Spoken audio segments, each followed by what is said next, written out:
Hi everyone, Jennifer Horman here. The assignment I was assigned to read for this week's reading is Leaving a Leadership Legacy.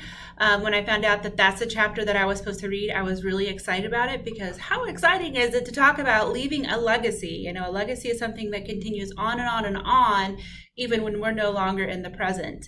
So anyway, super excited to talk about this. Alrighty. So what is this chapter about? Well, this chapter is about obviously leaving a legacy as a leader, and what does that really mean? As I was reading through the chapter, I was like, how are they going to take this? How are they going to go with it?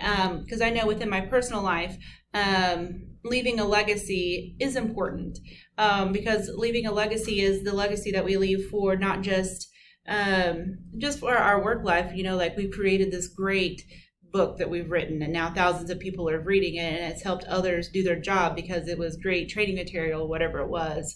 Or even to like your personal life, where it's about your children and the legacy you leave your children. And for some people, that's leaving a financial legacy for their children, so their children might not have to struggle. Others, it's a spiritual legacy.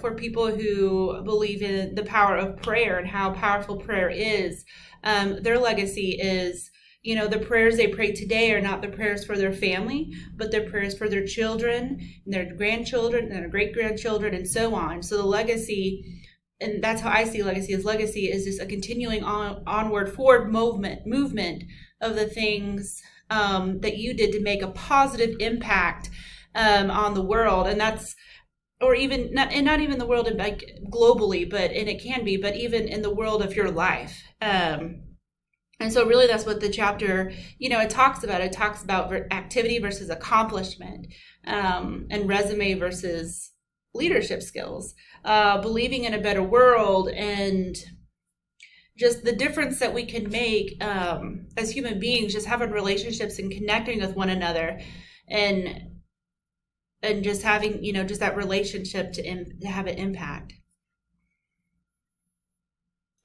So what are the 3 key points that I've learned from this chapter? Well, the first one is simply being neutral is the same as acting negatively because no action was taking place.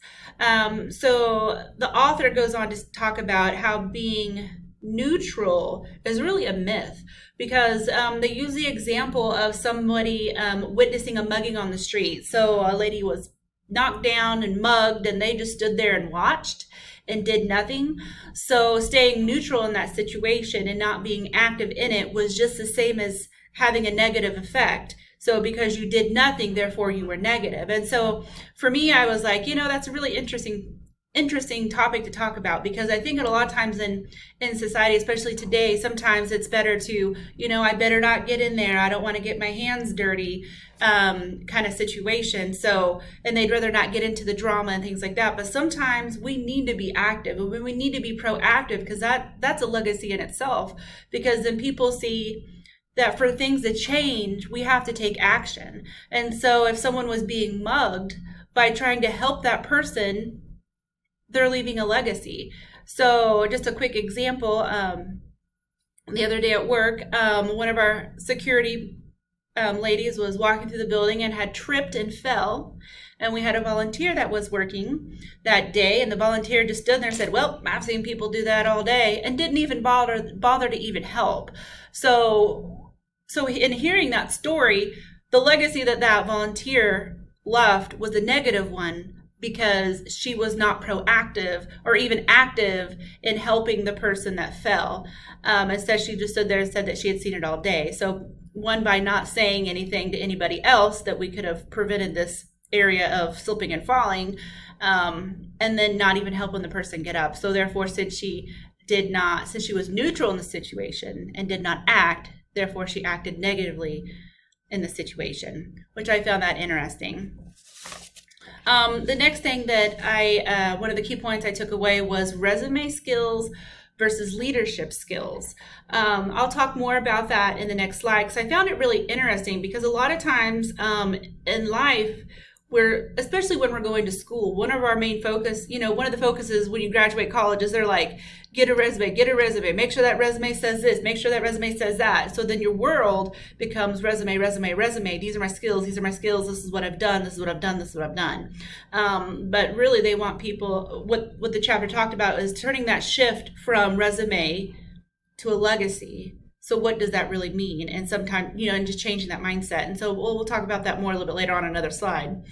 And then the other key point that I took away was responding to difficulties. So the quote that they have in the chapter, I'm going to read it verbatim.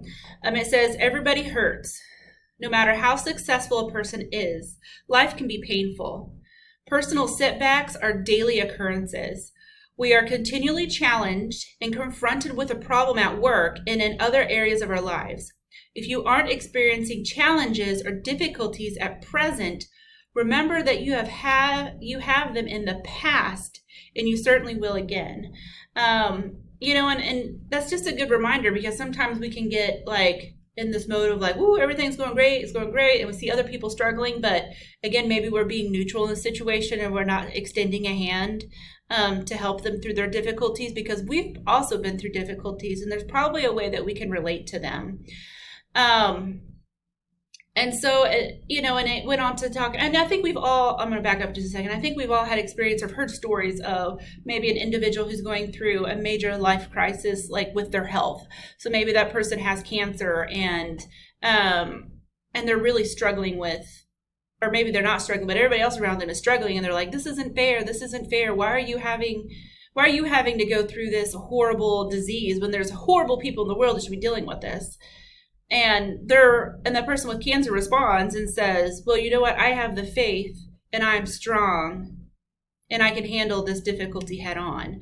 And so I'm just remembering that, try not to gloss over situations, but really just jump in and deal with them. Is really the best thing to do when it comes to difficulties. And that's what I got out of that part of the chapter. So those were my 3 key points on what I learned. So hopefully that makes sense. So the learning point that I want to apply to my life. So a little background about myself. It is, I don't know if anybody knows the Enneagram, but on the Enneagram, I'm a 3 and a 1. So I like to have success in my life. Success is important in my life, especially when it comes to work. And so a lot of it, when it comes to success, it's like what I've gotten done, what my results are, how much money did I have, how many things have I published, all these other things. And I'm like, check. That makes me successful. But when I was reading this part of the chapter, it was kind of like that moment of like, here's another check, a personal check that I need to look into, is that, and it's even in American society, we get so caught up in just what we've accomplished. Look at me, look how good I am. And which it's good to have accomplishments. Don't get me wrong at all. I mean, it's good to have that, because when we have accomplishments, there's usually financial benefits from it, and even confidence benefits from it. But we have to remember that we aren't just good in life, but we're good for something. There's something else. And so the chapter talks about not to confuse our resume skills with leadership skills. And so here's kind of how it broke down the chapter, or how it broke apart, to give you the example of resume skills versus legacy skills. So on the resume skills, you have what you've accomplished, the results, the money you've made, the impression you leave, your career, your self-improvement, which these are all great. But the legacy part, which the chapter is focusing on, is more important than just the resume skills. And really, whenever I see it, I see that both of these need to be married together for a successful outcome. So when you have legacy, it's like what you've contributed. What did you do? It's about the relationships that you have. So even if you've accomplished a lot of things, and maybe you were bulldozing people over to get those accomplishments, you totally just failed because you didn't have the relationships that you needed to leave that legacy. So whenever you would leave maybe that position or that place of employment, they're going to say, yeah, that person accomplished it a lot, but man, they were just rude. They were not nice. It was all about them. And so that's not leaving a legacy that you would want to be carried on forever. The difference that you made in a situation, the impact that you have, and where you're at in your organization, your family, your community, your legacy is that, and helping others improve too. So you're not just focusing on yourself and just the me concept, but the everybody, looking at more than just yourself, but looking at the world as a whole and everybody around you and how you can leave that legacy and make that impact.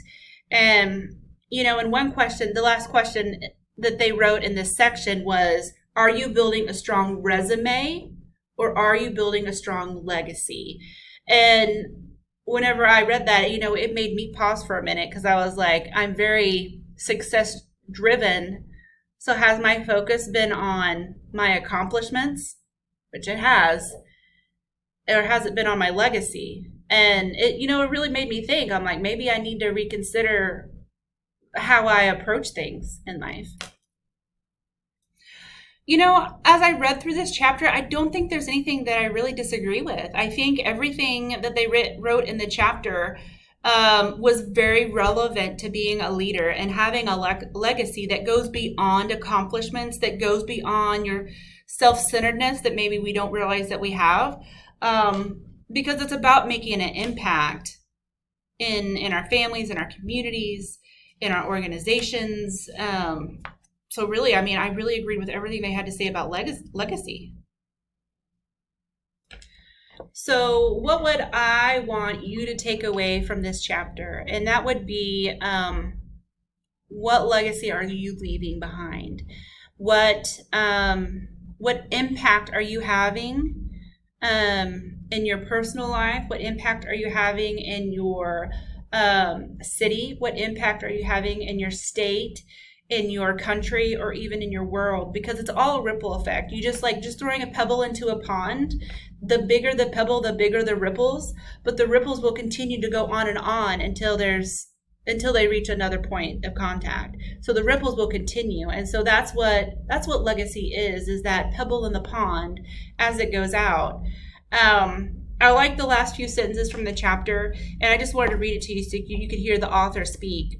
And he says, the best evidence we can leave that we have passed through life is to lead wherever we can lead. Leadership isn't always a mysterious art practiced by only a select few. It is a daily response of every man and woman who wishes to make a positive difference in the world and make a little bit better place as a result of their efforts. And he goes on to say, in my experience, the marks in life we leave, our legacies, are most often not a stone and steel in history and politics or poverty or literature, but the lives of other people. So that would be my takeaway from you is how are you making an impact in the lives of other people? And that's truly a big portion of what leadership is the impact that you leave.